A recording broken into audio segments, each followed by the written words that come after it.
So, ladies and gentlemen, we are ready to go ahead with our concluding session of this 2 days international conference on 5G India 2022.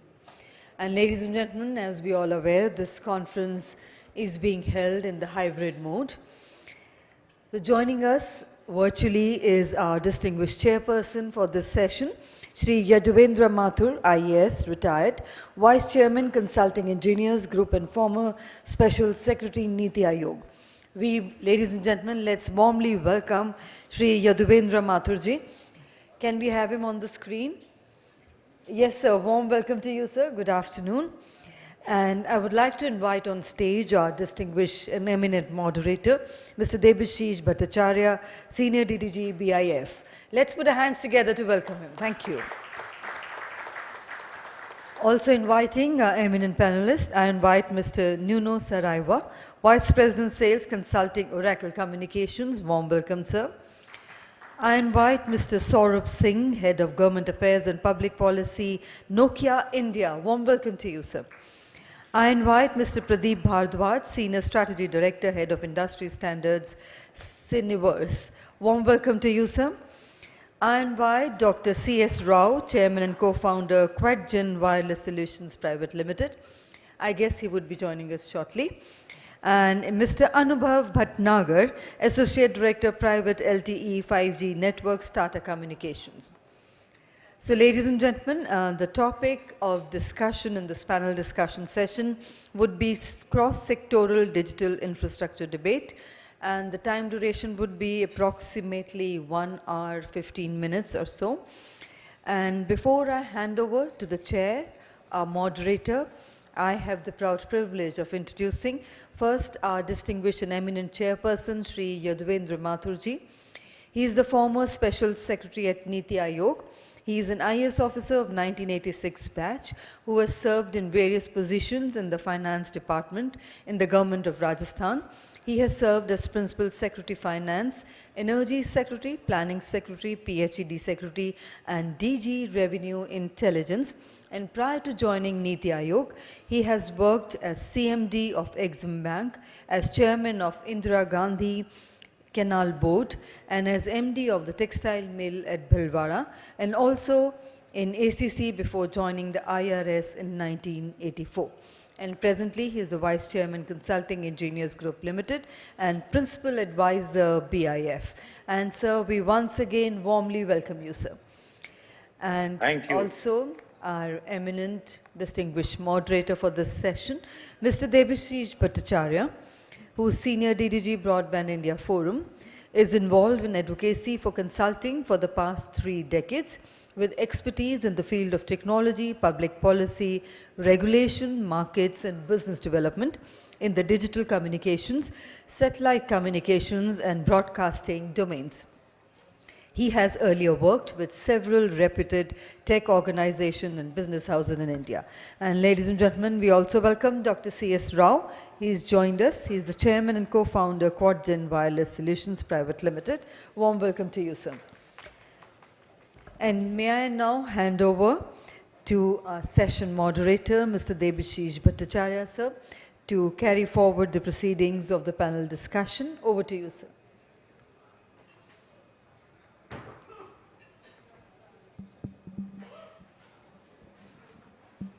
Yeah, good afternoon, ladies and gentlemen, distinguished panelists on the dais, and of course, our chair for the session, Shri Yaduvendra Mathurji. So, without any further ado, let us straight away request our chair, Mr. Shri Yaduvendra Mathurji, to give us his perspective on the topic today for the panel discussion, which is cross-sectoral digital infrastructure. Over to you, sir. Thank you. Thank you. Yeah, good afternoon. Good afternoon. Really, I'd like to thank BIF and even Bharat Exhibitions for inviting me. You know, it's a real privilege to be in the midst of very distinguished professionals who are directly, delivering this transformation, not only of our economy, but globally and Even I'm sitting in Jaipur right now, and this is amazing the way the whole you know the whole digital infrastructure is touching all our lives. Coming straight to the issue of what we're going to discuss today, this cross-sectoral digital infrastructure, and is there a debate around it? Yes, there is, and the reasons we all are aware.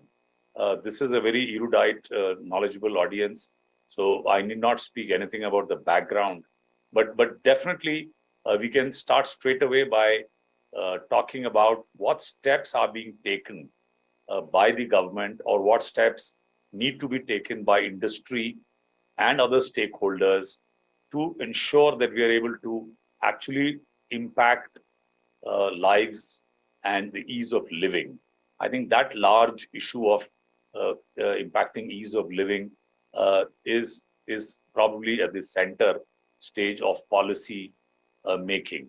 The PM Gati Shakti, which was launched a couple of months ago, I'm sure some of us have been tracking this initiative, where the ease of getting clearances, and I'm told the number of clearances is, the pace of clearances for right of way really expedited, and even we keep getting good reports emanating. And I was talking to my batchmate and dear friend, Mr. Vagela, the distinguished chairman of TRAI, and he was mentioning how state governments have kind of taken up, and they're also doing their bit. Of course, more needs to be done to ensure that all pending applications for right of way, for rollout of digital infrastructure, and now particularly the challenge for 5G as the rollout is going to begin, has begun, auctions are over.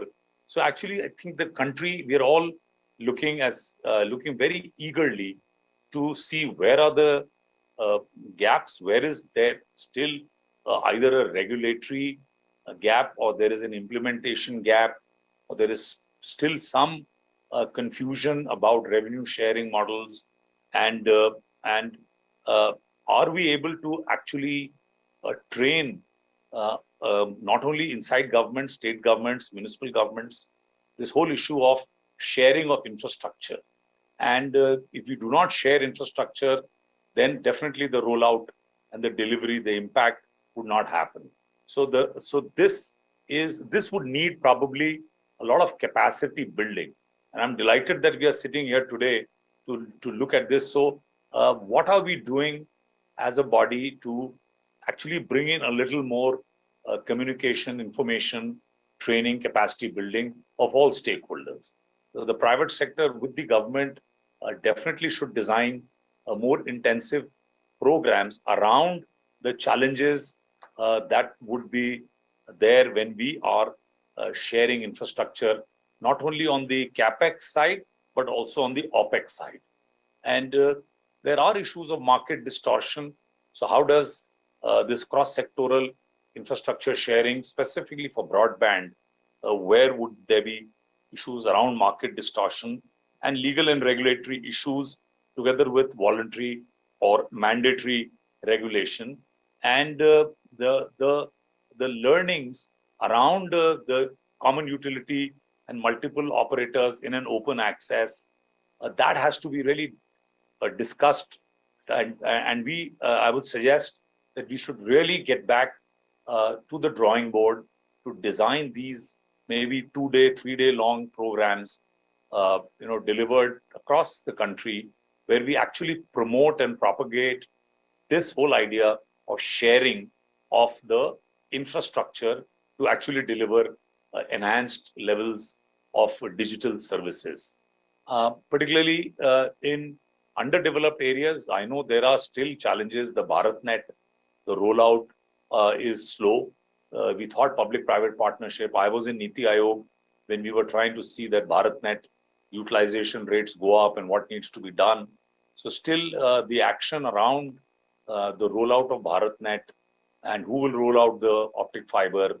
So those are issues now with SATCOM coming in. And of course, things are moving very rapidly, but capacity building, my sense is still to catch up. So while these around Delhi and other metros and in a smaller group, pretty very well informed, and we are ahead of the curve. But maybe when we come down to the state level, state government level, and the district level, that is where we need to somehow reach out. I would encourage my colleagues here in the discussion to throw their views on this. Without further, without taking too much time, I once again would like to thank the organizers, specifically my dear friend Debashish. Thank you, Debashish, for remembering me for today's session. I'm sorry I couldn't be there physically because we had a board meeting here in Jaipur and I couldn't travel. But I love to be, maybe come back in the panel. And with these remarks, thank you.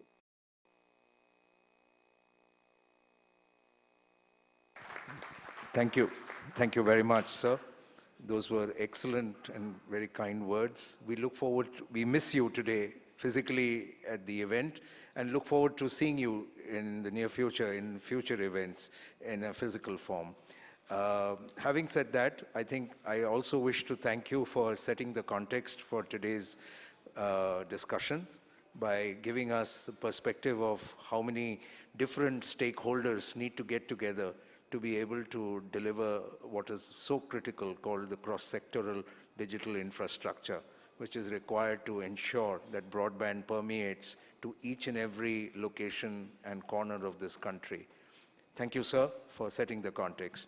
So with this, I would now invite all our panelists. We have a very distinguished team of panelists who will discuss the issue of cross-sectoral digital infrastructure in greater length. Before we dive into the question and answer session, I would like to introduce all my panelists, co-panelists here. I would like to start from the extreme left, which is Mr. Anubhav, Mr. Anubhav Bhatnagar. He is Associate Director, Private and LTE and 5G Networks with Tata Communications. Mr. Anubhav is currently with Tata Communications and focused around building private LTE 5G network solutions for different industry verticals. He's got 14 years of work experience in technology consulting and strategy, product management, and various large-scale wireless private networks. He has experience in developing strategy for adoption of next-generation technologies, defining technology stack, and implementing various 5G use cases for different industry verticals. To his immediate right, we have Mr. Pradeep Bhardwaj, Senior Strategy Director, Head of Industry Standards with Cineverse. Welcome, Mr. Bhardwaj. Mr. Bhardwaj is, as a Senior Strategy Director and Head of Industry Standards at Cineverse, he serves as a Senior Technology Advisor at overseeing strategic initiatives to advance the adoption of leading-edge technologies and standards such as 5G, IoT, mobile edge computing, LTE, voice over LTE. Mr. Pradeep joined Cineverse in 2005 and has built a career that encompasses more than 26 years of experience with mobile operators and telecommunication companies in the areas of GSM, fixed line, international, wholesale, international roaming, messaging, signaling, satellite data, and IP communications. His emphasis is on technology strategy, industry standards, systems engineering, and architecture. Among the leadership roles he has held in the industry, he has served as the chairman of the GSMA Hubbing Provider Interworking Group from its inception to its end. Thank you and welcome. We now have, to his immediate right, I have Mr. Nuno Saraiva, Vice President, Sales Consulting with Oracle Communications.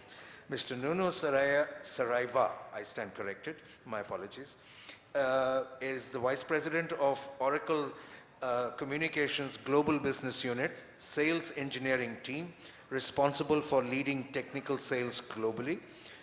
Nuno's technical sales responsibility covers the service provider and the enterprise core network portfolio of Oracle Communications, GBU, ranging from 3G, 4G, 5G, SD-WAN, and session delivery network portfolio, as well as steering the product strategy and sales go-to-market for the CGBO portfolio including the evolution journey into the cloud. Mr. Nuno has been in the industry for over 20 plus years, has worked on the communication service provider side, as well as on various network equipment providers, including Nokia, Nortel, Ericsson, prior to Oracle, and where Mr. Nuno has held various positions in pre-sales and associated management domain. He holds a master's degree on electronics engineering. Welcome once again.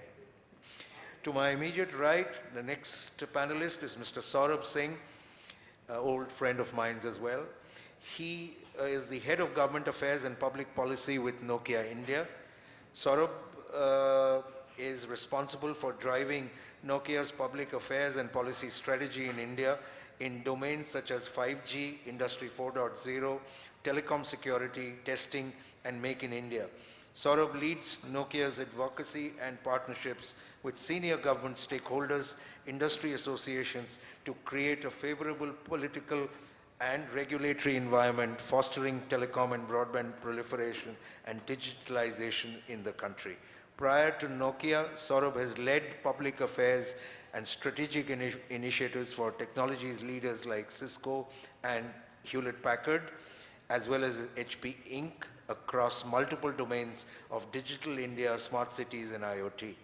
Saurabh is an ex-entrepreneur, having co-founded an IIM Ahmedabad incubated VC-funded startup in the education sector, implementing innovative SaaS solutions. I presume this is services, for governmental and private institutions. He has a bachelor's degree in information technology and a master's in business management from Indian Institute of Information Technology and Management, Gwalior. Welcome, Saurabh. To his immediate right and to the last speaker on this right-hand side is Dr. C.S. Rao. Dr. Rao is the chairman and co-founder of QuadGen Wireless Solutions Private Limited. He has been the former president and CEO of Lucent Technologies in India, a company which has now merged with Alcatel-Lucent and thereafter got merged with Nokia. Dr. Rao has had a distinguished career in telecom for almost 4 decades, if I'm not mistaken. In addition to holding executive positions with BT India, British Telecom, Intel India, Tel Labs India, CDOT, and Reliance Communications, he was also president of OSPI, chairman of WiMAX Forum in India, and former chairman of the ASSOCHAM Telecom Committee. Welcome, Dr. Rao, to the panel. With the introductions out of the way, we dive into the questions straight away. I would like to start in the same order as I introduced the panelists. So my first question is to Mr. Anubhav Bhatnagar. Mr. Bhatnagar, the question to you is, which enterprise sectors are most prominent or most likely to adopt 5G technology? And what are the key challenges these sectors are likely to face with the legacy technologies? And what are likely to be the adoptable use cases by these enterprises? Slightly longer question, broken into 3 parts. You have 5 minutes to go Sure. for it. Sure. Thank you. So I think I'll start with the very first question that you asked, that what are the major industries, what are adopting this private or the public network. So as I'm coming from majorly looking into the private LTE or private 5G network, so the maximum traction what we are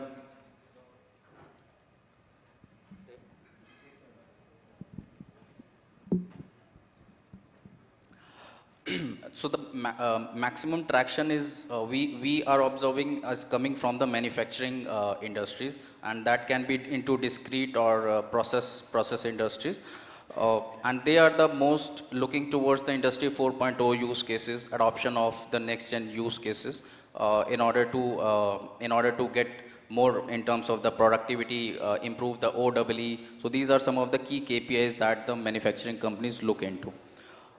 If I talk about the second highest most adoptable enterprise which are looking for the private LT is from the oil and gas and utilities. So, and again I will come to the what challenges they are facing currently and why they require this private networks to adopt and to enable multitude of use cases.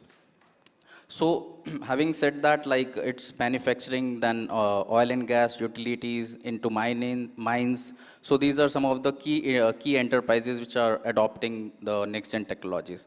Coming to the challenges that even our customers or the B2B clients that are facing is majority is to the is into the less connectivity in terms of the coverage that they require in order to have a seamless enterprise connectivity. And that I'm talking from their perspective of enterprise connectivity. So now, as you know that the growth of data and the adoption of the next gen use cases such as like AR, VR based remote training or computer vision applications or drone surveillance. So these next gen applications generally require your robust network infrastructure. And that is the reason they are transforming their connectivity from the legacy towards private networks. This is the first thing. The second most important point, they are looking into the mission critical apps, where they need the real time business insights, and that is the where they are they are trying to exploit the performance of the 5G in terms of low latency, high bandwidth, and the beauty of edge computing. So that is the complete ecosystem that they require in terms of to enable these use cases. So some of the key use cases, even the companies are working on, as I already mentioned, into predictive maintenance or drone-based surveillance, or specifically in the mining industries. So so these are some of the key aspects that we are practically looking into for B2B clients, and even a lot of POCs or the trials are being happening in India as well. So so far we were looking into the adoption of such use cases or the private networks globally, but now in India, the enterprise have the vision, have the strategy in order to go towards this kind of route. Apart from that, the other challenges that they generally face from the business strategy perspective, that is what level of capex and opex that these enterprise has to put in for these private networks. And there comes the bit balance that we have to make in terms of the capex that such an enterprise has to invest in, and what will be the opex running operational cost for years to come. So all these balance that we are trying to make in terms of providing the entire suite of network stack plus applications and so on and so forth. So from my perspective, these are some of the challenges that we are trying to overcome leveraging these 5G and and most of the enterprises have already started implementing in their production environment, specifically in automotive as well as into mining in India as well. So thanks. Thank you, Anubhav. I would now pose my next question to the panelist to his right, Mr. Pradeep Bhatnagar. Sorry, Mr. Pradeep Bhardwaj, I stand corrected. The question, sir, to you is, what, in your view, is the importance of ICT in the PM Gati Shakti program, and how should it be planned involving multiple ministries? And do you think it will help in the spread of cross-sectoral collaboration? So there are three parts to this question. Over to you, sir. Thank you, and very good afternoon, everybody. I think, yeah, before we, get to discuss the specifics around Gati Shakti, I think, yeah, let us look at what 5G is actually in the first place. So I think a few years ago, I introduced, we look at 5G just as a technology. We look at 5G just as a system. And given the complexity and given the sheer and vast influence that 5G would bring to the table, I thought let us introduce a definition of 5G around it, which can capture and encapsulate this tremendous influence that it would have on the society. So I said 5G is an ecosystem of systems. It's an umbrella of technologies that would revolutionize not just the mobile industry, but a lot of market and industry verticals. 5G would become the cornerstone for the connected society and digital economy that we are aiming for as a society. So it would dramatically influence all the different aspects of the modern world. Now, the reason I say this is when we discuss Gati Shakti and the role it would play in bringing together operational efficiencies around the objectives that the government has set for these 16 ministries, to be precise, when I was reading more about it. I think 5G is a great example of being a collaboration tool, being a collaboration technology. And if you see in the mobile industry, I'm on the standard side of things. And 5G has been the biggest example of collaboration that the planet has ever seen at an unprecedented scale. So together we collaborate first when we write the standards, we co-create the standards, and then we compete with each other. So it's a great example, and the most complex technology we have ever seen. Together we created this technology in just over 4 years' time, which was again very unprecedented. So I think coming back to the specifics around Gati Shakti and the role ICT can play. So you have to look at it this way. Gati Shakti, what is Gati Shakti? Gati Shakti is precisely a vision for a digital platform for India. And when we say digital platform actually is a framework for the long term. It's an architecture for the long term, which can deliver these much larger societal objectives. But when you talk about ICT, ICT actually is not necessarily a architecture, not necessarily a framework. It is essentially a collection of tools and capabilities which can actually contribute towards this much larger vision for a digital platform for Gati Shakti. And I think to an extent, although all the 16 ministries are not yet integrated fully through this Gati Shakti, because the program has just been launched, but we are already seeing adoption of some of these ICT tools. I heard there is adoption of this special planning tool around some of the geo-modeling and things like that. So that is already happening. And increasingly, we'll see more and more of these ICT tools used to deliver upon these larger objectives. In terms of some of the specifics, what we can look at to make this more productive, I would point you to, so in GSMA many years ago, we had this, this concept called Global API Data Repository. And what it was trying to do is to harmonize this vastly fragmented world of APIs. We know in 5G we are talking about not just the mobile technology or mobile service, consumer-based, but we are talking about delivering efficiency gains in mining, in agriculture, in health, and Industry 4.0, which my colleague talked about, and whatnot. Now, all of these are dramatically different verticals. They have their own specifics. So, and they have their own APIs and attributes within those APIs. So GSMA brought about common data sets for agriculture. So what is the soil quality? How much rainfall has happened? What's the weather like? These are traditionally the kind of things that would determine the efficiency gains around agriculture. Similarly, they brought in similar things around transport. So I think Gati Shakti should be looking to embrace and deploy some of these concepts to harmonize the data sets pertaining to each of the different ministries and their goals that they want to deliver in the Indian society, in the Indian context. And then not just harmonize, but then open up this, these repositories to third-party players to create a developer community around it, So people can contribute and innovation can happen and co-creation can happen. And I think that is when we'll start to see the real fruits from this exercise.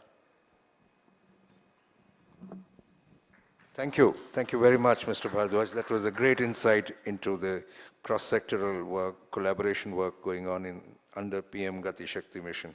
Thank you. And your vision for that future. The next question goes to the person on my immediate left, Mr. Nuno Saraiva. Mr. Nuno, the question for you is, what will be the top 3 IT goals for Indian enterprises? How do you foresee the interconnection of applications, businesses, and cloud will bring about readiness of digital infrastructure, thereby enabling agility, resilience, and flexibility? Over to you. Thank you. So let's start with the first part, the top 3 priorities for an enterprise IT. And I would suggest it would be these 3. Number 1, the capability to serve internal customers or external customers with a better user experience. So that would be number 1. Number 2, given what we've heard across various sessions earlier today and yesterday, the sheer amount of data that enterprises will need to process will force enterprises to increase the level of automation and increase the usage of analytics in their IT processes and workloads. And last but not the least, which is becoming a trend in the last years, an increased focus on security. With more data, with the ability to consume data which is not on-prem, more and more drives the need for a focus on security. So those would be, I would say, the top 3 priorities for any IT on the enterprise side, irrespective of being in India or outside of India.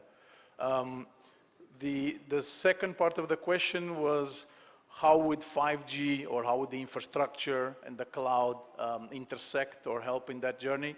And maybe starting off with cloud. I think cloud, and we can all relate to that, the expectation from the user has changed in the sense that people are accustomed to consume services from everywhere, right? So no longer I can only consume a certain service if I'm inside my enterprise facility or I'm connected to service provider X or service provider Y. The expectation is I can consume what I need to consume from wherever I am using whatever device I have. And I think cloud has been quite critical to achieve that goal. At the same time, cloud also allows us to explore, for example, I mentioned earlier, scenarios regarding automation and analytics usage. Cloud gives us the power to, rather than invest in very heavy on-prem infrastructure to run high workloads of analytics, for example, which tend to be very CPU intensive. If these are, let's say, occasional in nature, it lends itself very well to be run from the cloud, right? So I truly believe cloud plays a key part on this specific topic.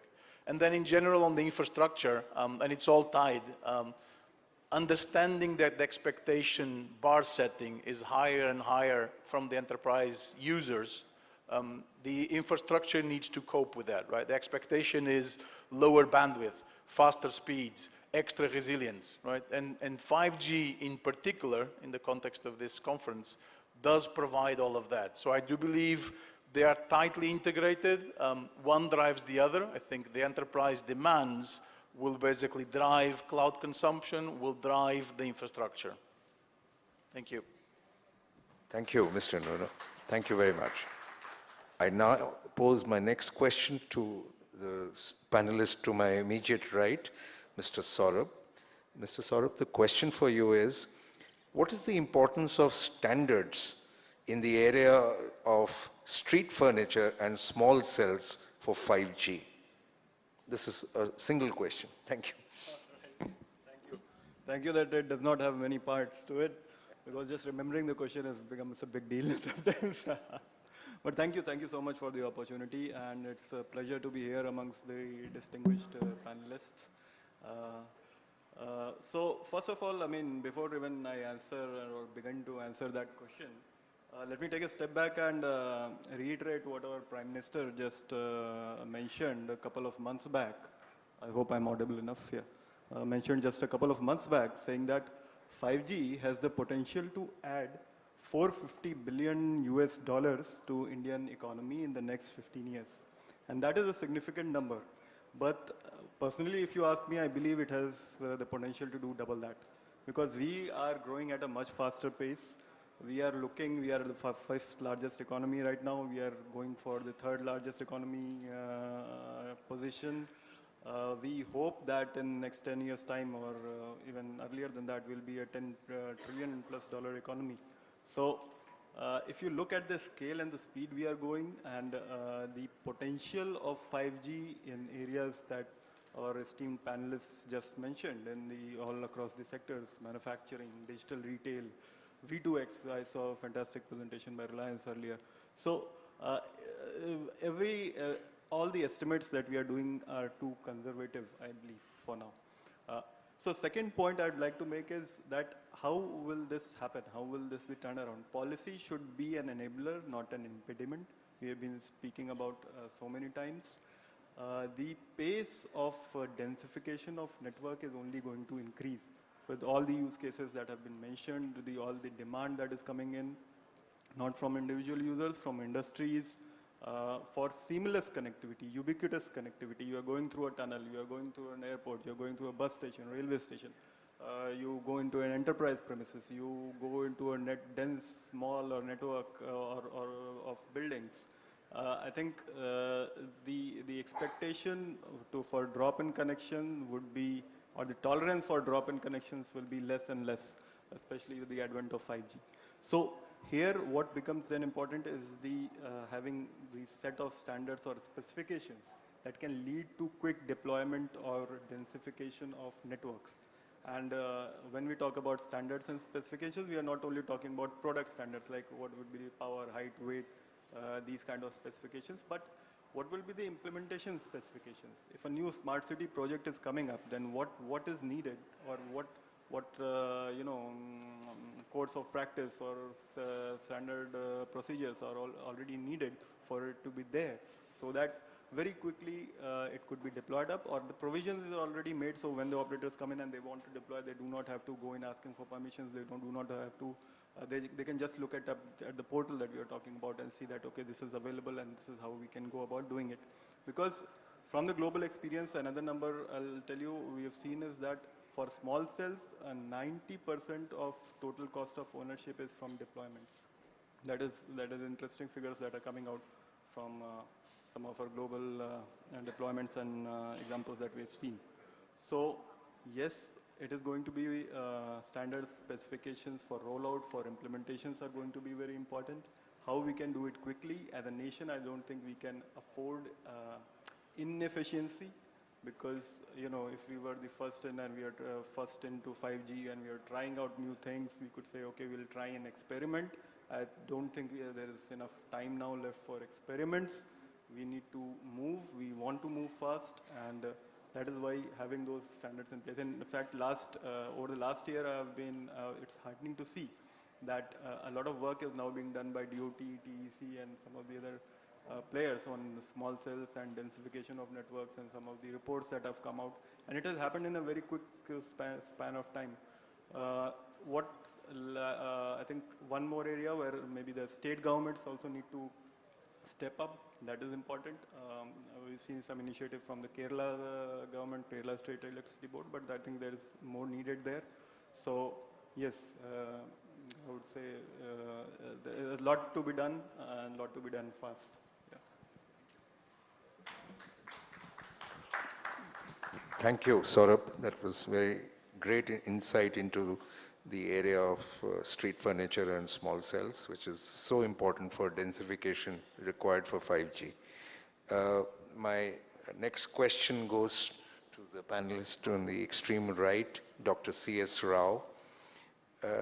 Sir, my question to you is, what, in your opinion, can be done in terms of active cooperation from the non-telco or non-telecom actors, such as government departments, both at the center and state, utilities, local and municipal authorities, for ensuring deployment of fibers, tower, and power infrastructuring, and also, I repeat what I had asked Mr. Saurabh also, which is small cells and street furniture for efficient 5G infrastructure creation to meet the densification requirements.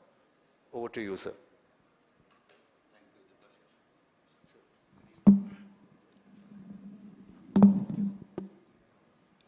Thank you, Debashish. I think all the earlier speakers also addressed the same question. I think even the Mr. Edwin also mentioned about cross-sectoral. I think what is required is there are resources in terms of fiber, resources in terms of spectrum for private networks, the fiberization requirements and the usage of the fiberization.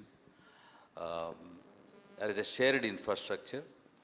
Apart from the fiber, the infrastructure of duct laying and how to share the duct. Then the role of the BharatNet from the DOT. And of course, the role of electricity departments, highway departments, and rural development department of space are all the interdependent departments for resource sharing, giving clarity on interworking, and all that is very much essential. As the cells infrastructure is becoming highly densified, I think the power extension to the lamp pole, where a small cell, just like a Wi-Fi access point, is likely to cover a 200 meters on either side or a 200 meters radius, that needs to be powered up. And that needs to be powered up and that needs to be metered. I think this is the charges for that has to be paid. So how do we have that power utility measurement and payment is another big issue, which is very essential. And this I am saying it from our experience of doing an outdoor Wi-Fi in many villages as a part of BharatNet program, there are 25,000. The biggest problem has been the extension of power to those access points in village of 1 by 1 square kilometer. We have 5 outdoor access points, and how do we get the power extended to that? How is it measured and how is it paid for?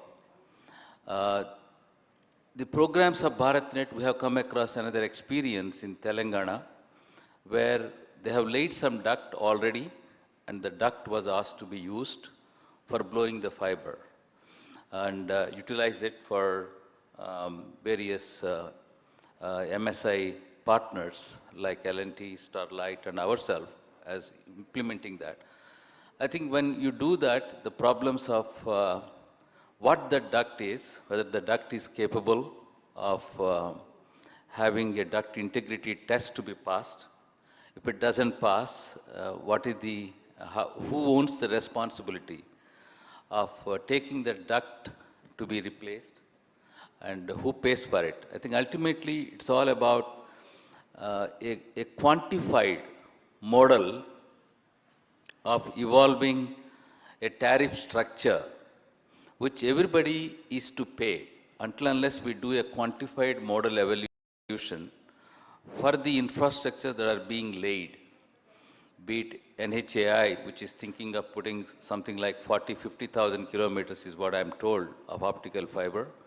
State highways are doing it because everybody is realizing the importance of deep penetration of fiberization. So only way it can happen is to come out with a quantified model of ROI, IRR models, and from that a tariff structure has to be evolved.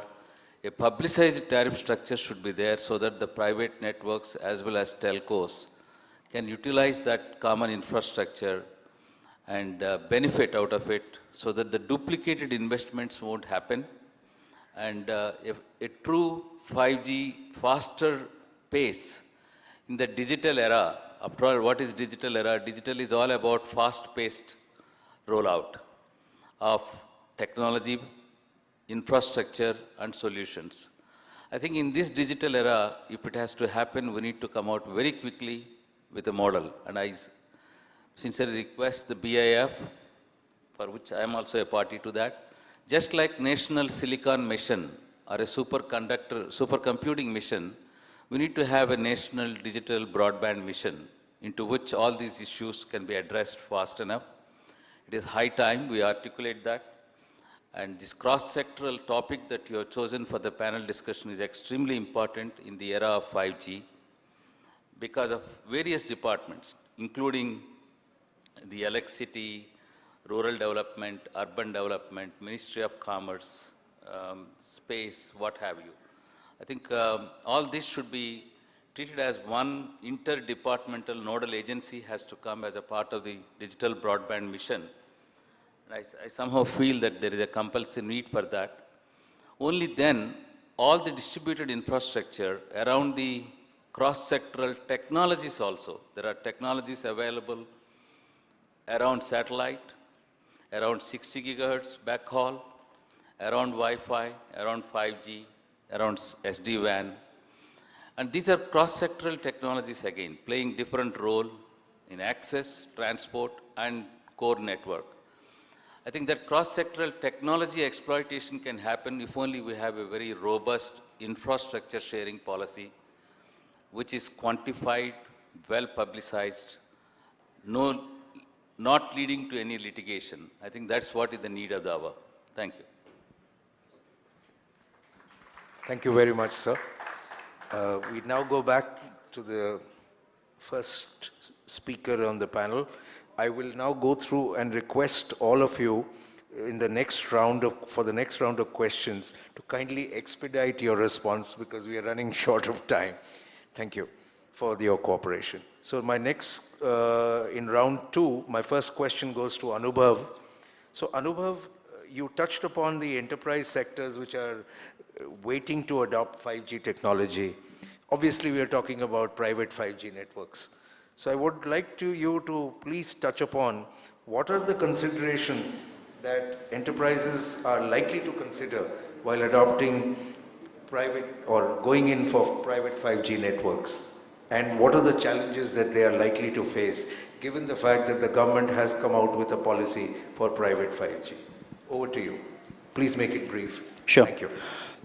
So I'll just touch base upon three aspects what we are looking at. The first is they are looking for a flexible consumption model.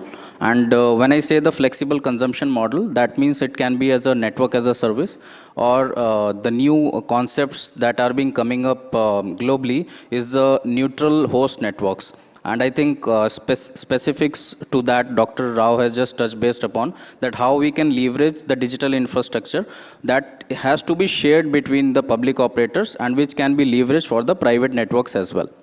Having said that, the reason and where it will directly touch base to the B2B clients is into their capex cost, which will be drastically reduced to a certain level, which is like kind of a concern for the medium or the small scale enterprises. That is one. The second piece is what they are looking as a unified service management. So and from the unified service management, they want to have the ability in order to gain the single pane of glass view of their entire network infrastructure. It could be Wi-Fi access points, it could be private network access points, or the other technology if they are using.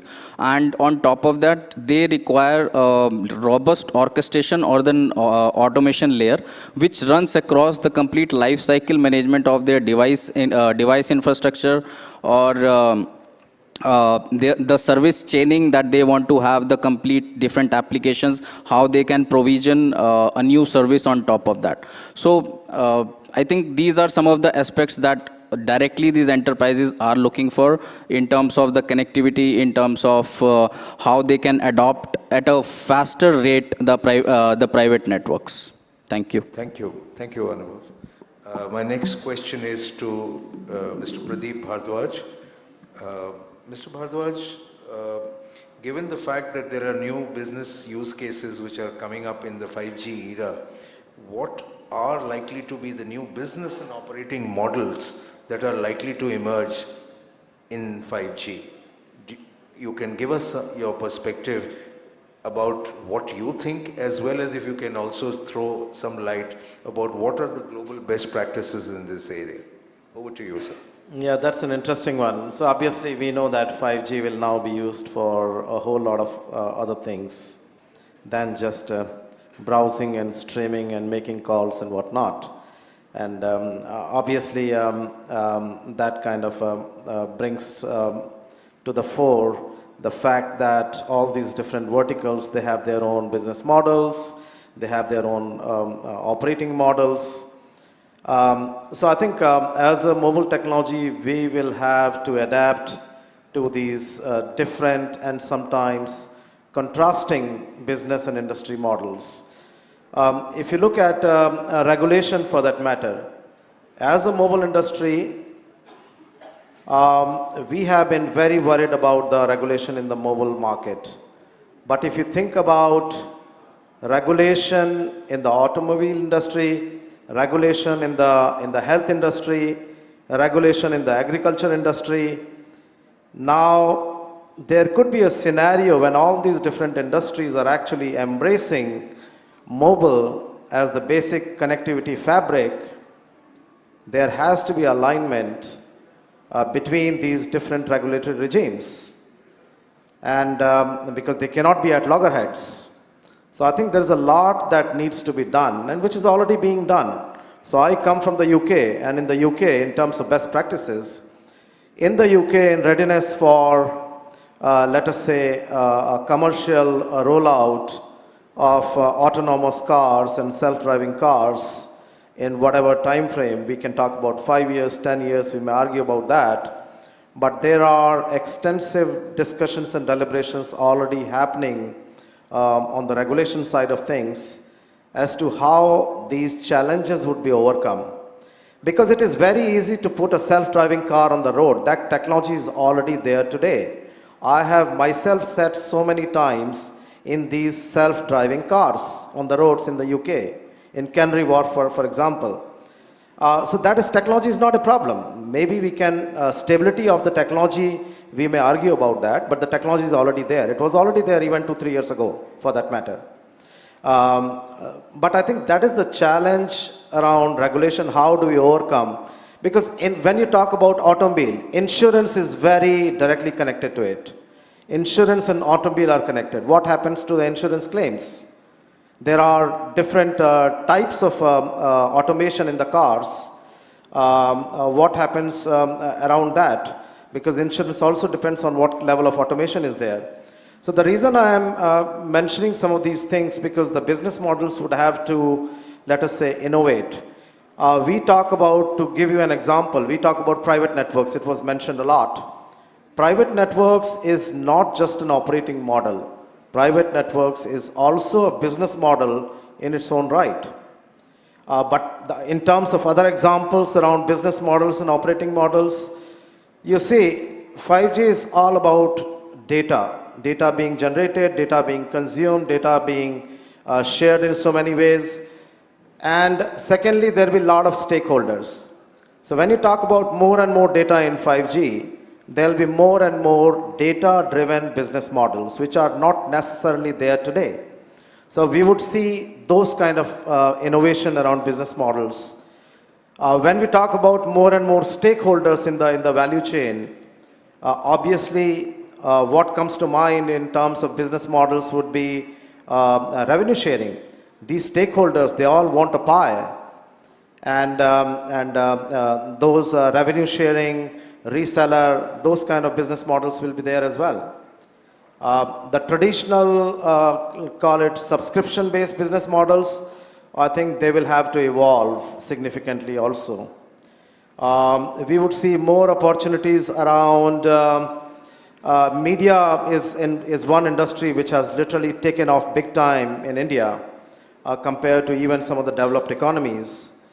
And that is where I see a lot of innovation happening around sponsored, advertising-driven business models actually being put more to use as well in the 5G context.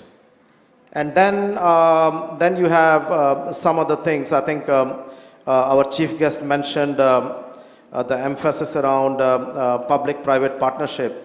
Public-private partnership also is not just a way of governance and co-creation. It is also a business model in its own right. So we would see those kind of new concepts also getting deployed in the market. Thank you. Thank you, Mr. Pradeep. My next question is to Mr. Nuno. I have a very short and a simple question. How do you see SLAs, service level agreements, being met on an end-to-end basis in a complex, heterogeneous network in the future? Thank you. It's not an easy topic, but maybe just picking up on topics we've heard earlier this morning. So in 5G, with the evolution to both the infrastructure and the applications taking advantage to it, evolving to a more IT model, cloud native, maybe much more designed, considering the network or the infrastructure will fail, using, for example, architectures which are stateless so that failovers can be faster and easier to manage. I personally believe the dependency or the focus on SLAs will be less relevant, which will actually accelerate environments where you have multi-cloud scenarios where it becomes less easy to pinpoint where was the problem. Just coping with the problem, I think, becomes the emphasis. Thank you. Thank you very much. That was an excellent response. My next question is to Mr. Saurabh. The question pertains to how do you see 4G and 5G coexisting in future? And do you see a mix of 4G and 5G? Or do you see that there will be unique use cases which will be supported by either of the technologies? And who shall make the choice and how? That is the question. Thank you. Yes. Thank you, Devashish. So is it audible? Yeah, I think it is. So, yes, I heard opinions of other panelists also earlier on 4G and 5G coexisting. Some of them were of the opinion that at least it will take 5-6 more years where 4G and 5G will coexist. What I'll do is I'll maybe give an example of our own factory. We have our own private wireless solution deployed at Nokia factory, which is one of the largest telecom product manufacturers and exporters from India. And we have fantastic use cases deployed in the factory, which is running on a 4G LTE network as of now. Okay. So in the 4G LTE network, what we have seen is we are able to bring it up to a very solid foundational level, where use cases on, say, machine-to-machine communication, getting all the data on your handheld devices, on the state of the SMT lines, or if there are some parts shortfall happening, if there is a potential error that is going to happen. All these kind of issues are getting flagged, and these are working beautifully on a 4G LTE environment. The next level that we will see is like use cases that we have implemented on the AR/VR training use cases we have implemented on digital twins. These can be wonderfully enhanced using a 5G solution. Okay, while 4G will continue to serve the needs of a large section of the people for foreseeable future, because the growth, the use cases, I think that is still to be tapped there at that usage of bandwidth level. But 5G will bring a kind of an urgency, a faster revolution. It will give rise to a wave of new startups. Our Prime Minister is also fond of saying that it is the third largest startup ecosystem in the world. We have 44 unicorns minted only last year, right? So when the 5G comes, this will be a huge fuel to the next set of use cases, because we have been talking about use cases a lot. to these next level of entrepreneurs and the ecosystem. So both will exist for some time to come, but the innovation, I think there will be a lot more innovation at the edge of the technology, that is 5G, that we will see, and there will be a lot more consolidation and growth in the 4G side is what we may see. So that is Thank you. Thank you, Saurabh. Thanks a lot. Very interesting response. My next question is to Dr. C.S. Rao, and the question is, Dr. Rao, let me ask you, what, in your opinion, are the enablers and the bottlenecks that you see for 5G network infrastructure to proliferate across the country, and what measures government can take to ensure that this, the bottlenecks can be removed so that we have a faster 5G rollout? Yeah, I think the enablers wise, I think one of the fundamental things, as we all know, is the fiber, is the spectrum, and I think spectrum auctions are completed. However, in a few bands like 26 gigahertz or 29 gigahertz, the coexistence of the Department of Space issue has to be resolved, so that that band, after all, 5G is all about building a capacity network and not a coverage network, and hence the emphasis should be more on making the spectrum which gives high capacity should be free from all encumbrances and interworking relationships and coexistence studies. That's one of the fundamental things that we require. In addition to that, I think to complement that, because spectrum is a very expensive resource, the second biggest enabler, as I see, on the spectrum side is the Wi-Fi 6 in the 6 gigahertz band to complement and work along with 3.5 or 4 gigahertz. In fact, even the 4 gigahertz is considered a platinum spectrum. It is available in Japan, in countries like that. And fortunately, it is available even here, but being used for very less number of strategic defense needs. If only that can be reformed and put to use when a country is having a potential of 500 million broadband potential around 5G era, each user expecting something like 100 Mbps speed and a consumption of 600 gigabytes of monthly data packs are likely to be a reality in this world. I think that's very much essential on the spectrum side. The second one, of course, the enabler is no doubt the Gati Shakti and all that has been really well thought out.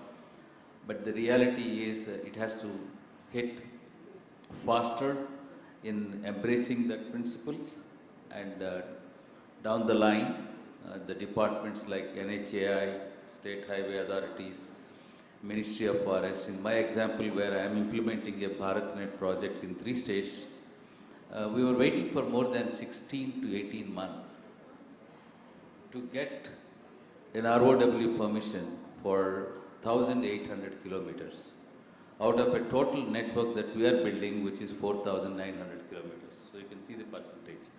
I think, and this has been brought to the attention of USOF as well as the Department of Telecom Secretary, and they realized it. Things are happening, but it can't take so long. That's one of the things, if I may say. The inhibitors is, we are in the digital era, as I mentioned earlier, so we have to do a fast-paced resolution of the issues. So one is about spectrum, another is about infrastructure sharing, which is already talked about. The other one is about the cloudification and virtualization, exploiting those two technology. And we are a nation of software industry with applications, and softwareization, virtualization, and cloudification as the 3 pillars must be seen to be embraced fast enough through the right policies so that multi-edge computing platforms, distributed cloud or distributed data centers come up in every city, something like 10 to 15, if not more.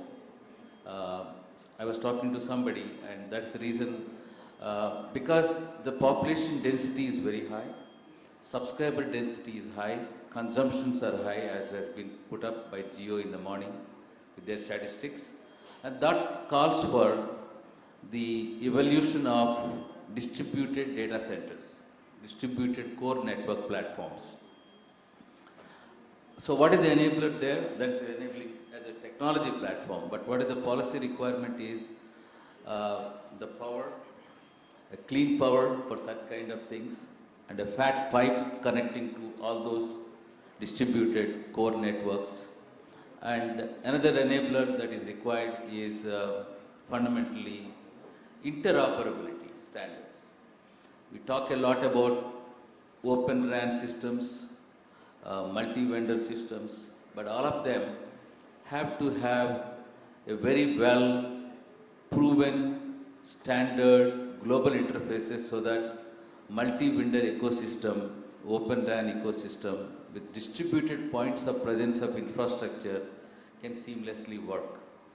And that's a fundamental enabler again, and you can see the inhibitor can be the other way around, opposite of that. I think that's, in my view, the other inhibitor, biggest inhibitor is, of course, we are a price-sensitive nation. So whether 5G service packs command a high premium which you and I are willing to pay to the telcos with an SLA commitment, if that has to happen, so then how do we see the evolution of that packs? Are we willing to pay 10% more or 10% less? So so that's the another way of looking at it, and for that we need a strong, robust, the value packs system to be evolved on the OSS and BSS platforms with linked to SLA commitments, so that the consumer, when he's asked to pay 10% more, he feels happy to pay 10% more with a service assurance and SLA pack tied to it. Otherwise, 5G will be, again, will be a technology like what we have seen 4G, but we haven't experienced 4G the way it is being experienced in the developed world of US, Europe, Japan, etc. That has to happen. I think we need to have a better SLA QoS requirements. Thank you. Thank you very much, sir. That was a great insight. I have to confess that though we have such eminent panel experts on the panel, we are unable to make full use of them because of time issues. So with this few words, I'm now requesting, I want to thank each and every one of the panelists, and would like them to, I would like to thank each and every one of you, and look forward to having,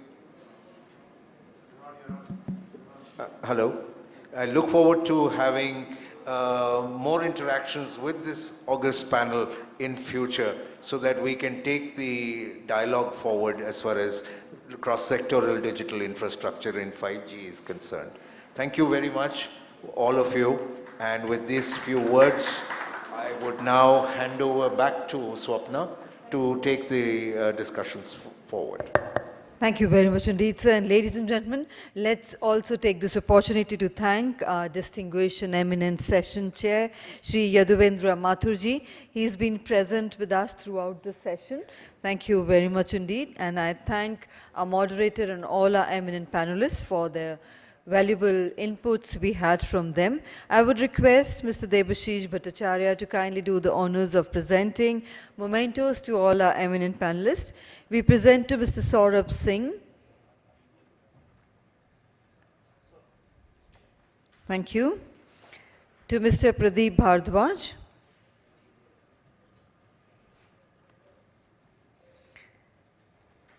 To Dr. C.S. Rao.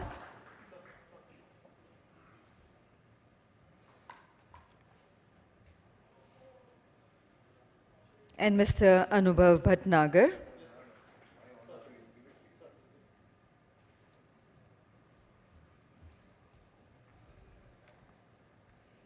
Mr. Anubhav Patna. Thank you. And may I invite Mr. Rajat Mukherjee to kindly do the honors of presenting a token of gratitude to our distinguished moderator, Mr. Debashish Bhattacharya.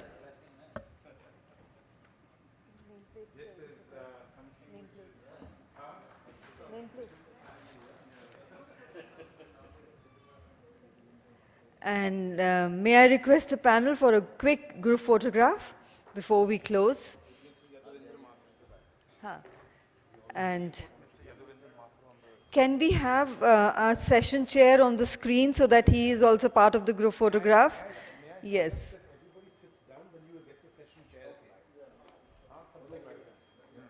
Yes. So we have our session chair also in the group photograph. Can we have him on the background, please? Can we have a session chair? Yes, that's perfect. And ladies and gentlemen, once again, let's have a huge round of applause for this session. Thank you. Thank you very much indeed. I would request, now you all can just stand. The photographer wants a picture with everybody standing also.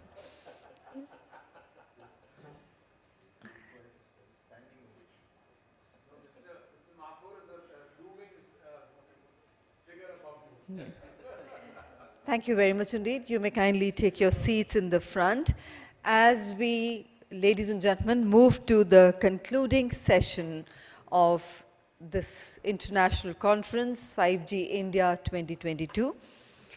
And we have the privilege of having with us today for the concluding address, Shri S.K. Singhal-ji, DDG AS, Department of Telecommunications, Ministry of Communications. Ladies and gentlemen, please put your hands together as I invite on stage Shri S.K. Singhal-ji. And escorting him, I would request Mr. Rajat Mukherjee to kindly escort our guest onto the stage. And I would request Mr. Mukherjee to also do the honors of introducing our special guest today.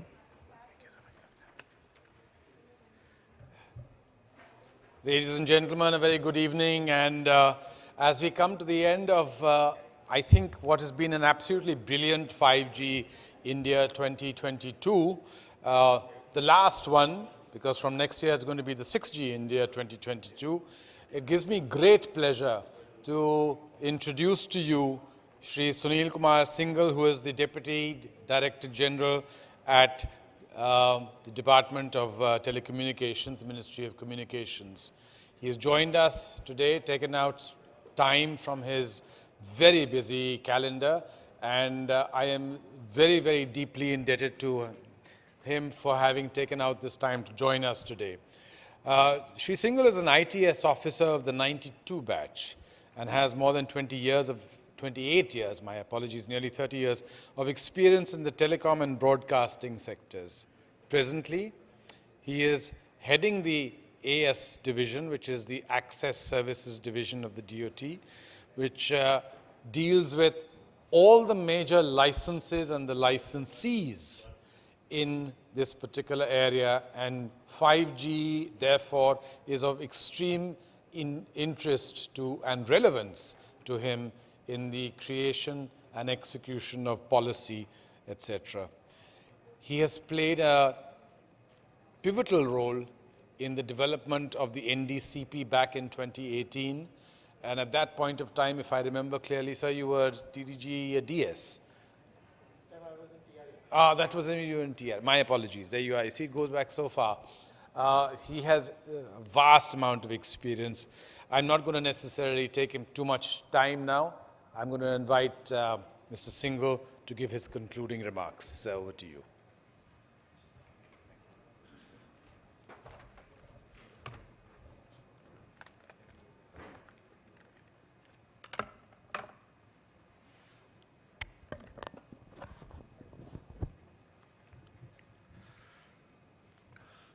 So, good afternoon all, and I know that this is the concluding session, so every one of you must be eager to go back to the work or home, wherever you want to go.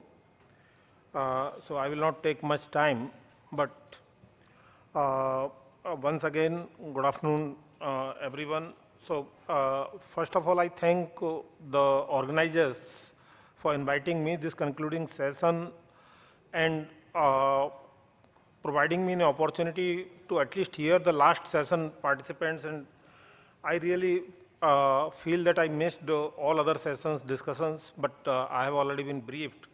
So I have the understanding that all the sessions were very useful to the participants, and the program has covered all the critical issues which are required in the 5G, right from standardization up to the operators issue, and then the cross-sector collaboration, networks, technologies, all the critical issues have already been discussed. As we already know that the India decided to follow the path of digital India somewhere around 2014, and from then we have progressed with leaps and bounds. Just one example of a good use of mobile broadband, if I can weigh upon, is that in the month of August 2022, more than 6.5 billion UPI transactions have been conducted using the mobiles mostly, and more than 10 lakh crore rupees has got transacted with no delays, no cost to the users, very efficient way of conducting the business. So this is just an example. We can understand how the efficient wireless broadband can transform the India's economy. Now, since we all know that the Digital India is one of the important program of the government of India, where the government has set the target that let the 1 trillion out of the 5 trillion economy is contributed by the Digital India. There the 5G is likely to play a much bigger role. And reason being is that up to 4G, mostly the services were being used only for the telecommunication purposes. But now the 5G services will range across the sectors. And when it comes to the across the sectors, the DOT's role becomes important, that it get engaged with all other vertical ministries, and DOT has already engaged with all other vertical ministries. Now we are engaging almost with the 20 vertical ministries to identify the use cases, to put in place the proper institutional framework in the respective ministries, to put in place the proper policies so that the 5G could be utilized in those vertical sectors.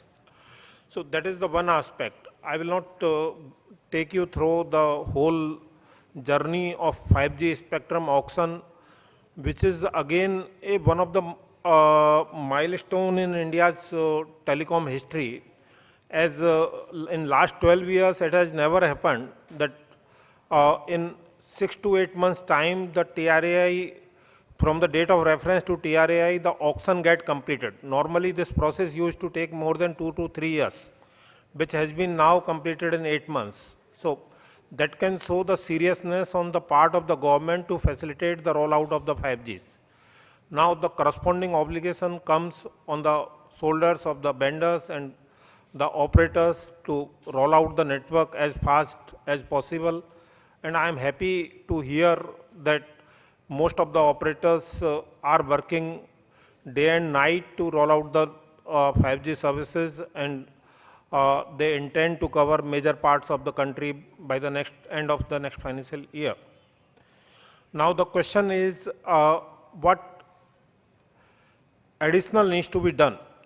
Now, when we say additional, probably many issues have been discussed in this 2 days conference, and I'm sure the organizers of the conference would share with the department the outcomes of these discussions, which can be used for additional.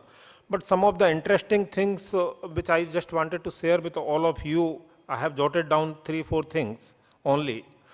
One is that as far as collaboration is concerned, the TRAI as well as DOT is actively collaborating not only for infrastructure purposes, but in all spheres of use cases, infrastructure, power sector, broadcasting sector, space sector. With all sectors, we are collaborating so that how can we put to use these 5G services for maximum use or good for the country.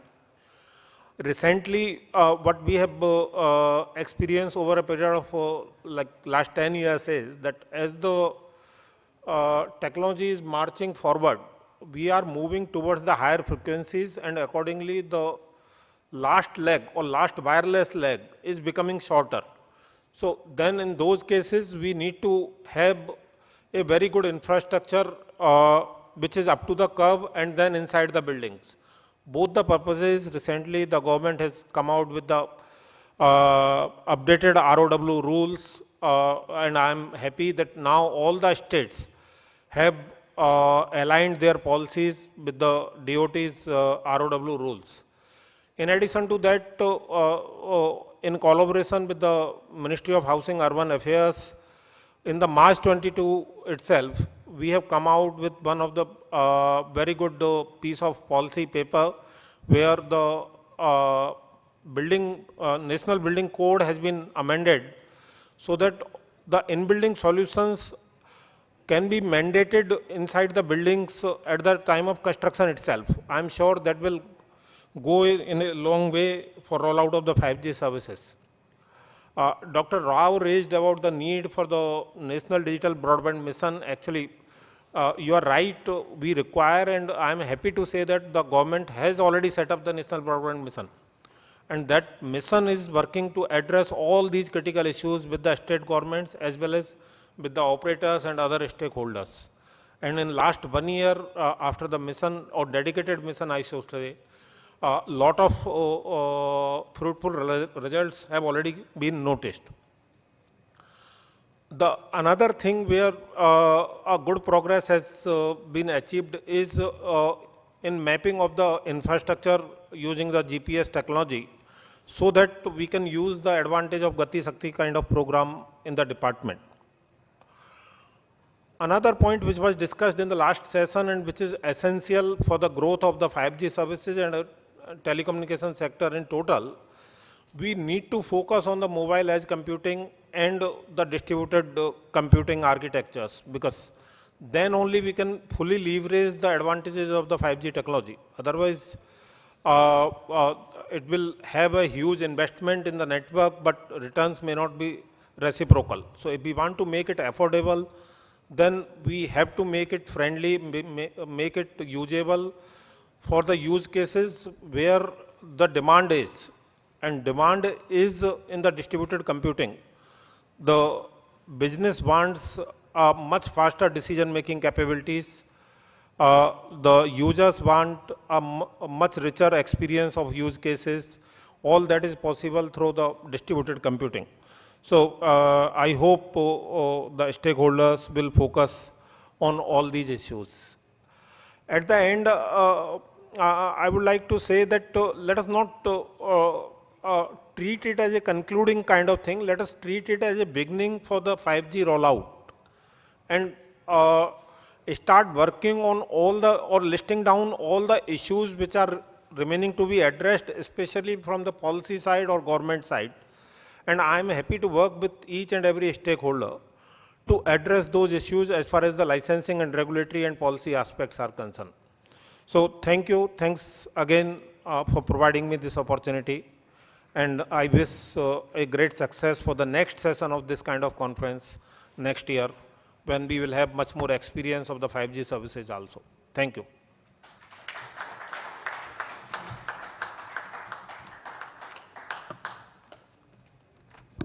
Thank you very much indeed, sir. And I would now request Mr. Rajat Mukherjee to kindly present a token of gratitude to our special guest for the concluding session, Shri S.K. Singalji. Thank you very much indeed. And I would now request Mr. Rajat Mukherjee to kindly propose the vote of thanks. So, vote of thanks, please. And ladies and gentlemen, I would also take this opportunity to announce the Data Center India 2022 event, which will be held on 9th of November of this year in the same venue. We would request all of you to kindly register for that and do join us in November, on 9th of November for Data Center India 2022 at the very same venue. And over to Mr. Mukherjee for the vote of thanks. Thank you very much for this, and it gives me great pleasure not to wind up the session, but to say thank you to each and every one of the people who have made this session as terrific as it has been.